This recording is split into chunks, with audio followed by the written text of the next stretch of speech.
А мы продолжаем познавательную тему. Так, 22 марта в городе Якутске состоится вторая республиканская научно-практическая конференция о краеведении Якутии. И более подробно об этом мероприятии нам сегодня расскажет Николай Макаров, руководитель департамента Республики Саха-Якутии по охране объектов культурного наследия, а также Руслан Васильев, председатель Якутского республиканского отделения Всероссийского общества охраны памятников истории и культуры. Доброе утро. Доброе утро. Николай Афанасьевич, первый вопрос к вам. Какое нынешнее состояние дел в сфере охраны культурного наследия? На сегодня в нашей республике насчитывается 1864 объектов культурного значения, среди которых 135 федерального значения, 435 регионального значения и свыше 200 местного значения и более 1000 выявленных объектов культурного наследия. Так, а вообще какова цель этой конференции, Руслан Васильевич? Ну, самое главное для нас цель – это привлечь общественное внимание органов власти к проблеме сохранения нашей истории, нашей культуры. Да, вот далеко ходить не надо, скажем, возьмем Черкех. Да? В свое время Дмитрий Константинович Малон это был не только, скажем, такой великий человек, но он был активным членом ВАПИКа нашего, да, в свое время. И вот он собрал такие аутентичные все объекты в одном месте. Сегодня, к сожалению, они в плачевном состоянии. Или, скажем, город Якутск. Да, вот у нас далеко ходить не надо. Реальное училище, мужская прогимназия. Да, вот они тоже не радуют глаз населения там, и города Якутска, и гостей нашей столицы. Поэтому хотелось бы, чтобы наконец-то мы все обратились к этим проблемам.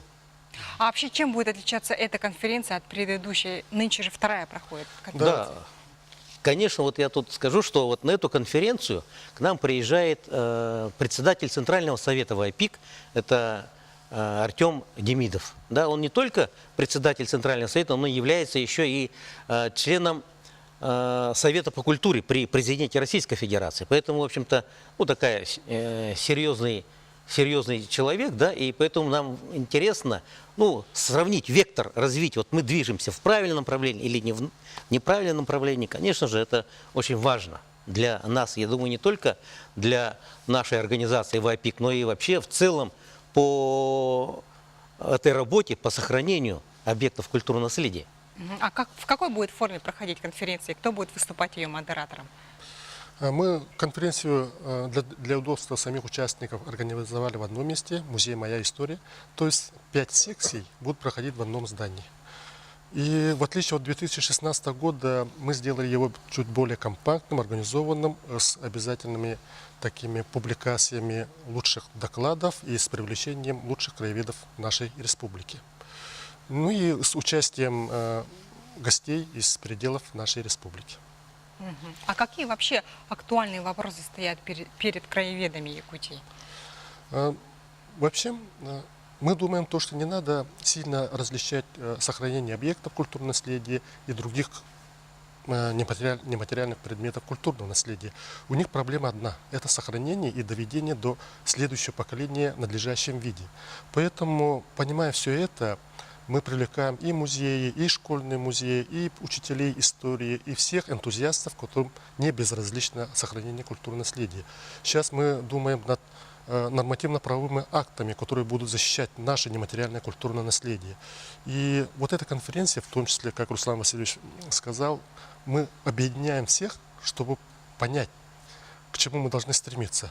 Мы сравниваем нашу деятельность с нашими соседями из других субъектов Российской Федерации, и довольно есть моменты, где мы очень сильно отстаем и в сохранении объектов культурного наследия, и в сохранении нематериального наследия. Допустим, у нас нет нормативно-правового акта, защищающего наше нематериальное культурное наследие, хотя Ханты-Мансийский автономный округ, Саратовская область, Тува, Хакасия имеют свои законы, нормативные акты, постановления, которые именно защищают все это. А у нас ничего подобного нет. И эти вопросы будут обсуждаться. Я поняла, да. Руслан Васильевич, вот вы сказали, да, про реальное училище, про гимназию, да, вот какая судьба их ждет? Все-таки они стоят, оба здания стоят в центре города, все их видят. Конечно. И самое это главное, между ними располагается и шахта Шергина. Да. Это уникальный объект федерального значения. И вот вы можете представить, он глубиной 116 метров. Скажем, если возьмем 3 12-этажных дома, вот если друг на друга поставить 3 12-этажных дома, вот это в глубину, такая, в общем, это глубина такой шахты. И вот, конечно же, вот в эти дни у нас будет и штурм этой шахты. Да, мы постараемся пройти как можно глубже, и самая главная цель не просто как бы спуститься, но и провести обследование, в каком состоянии находится сегодня шахта. Потому что мы дальше будем спускать, наверное, видеокамеры, да, с подсветкой, чтобы посмотреть этот ствол шахты, для того, чтобы, опять же, привлечь внимание вот к этой территории. Потому что там, представляете, 3 объекта культурного наследия. Сегодня они в плачевном состоянии. Да, и сегодня надо что-то делать. А, скажем, шахта Шульгина, вот благодаря этой шахте мир, собственно говоря, впервые узнал о городе Якутске. Там впервые в мире были инструментальные замеры вечной мерзлоты. И именно эта шахта Шульгина дала толчок появлению такой науки, как геокриология. Представляете? И вот, конечно, мы должны сохранить это все. Огромное спасибо вам за интересную познавательную беседу. Желаем вам удачи и сегодня, и на вашем мероприятии, которое состоится 22 марта.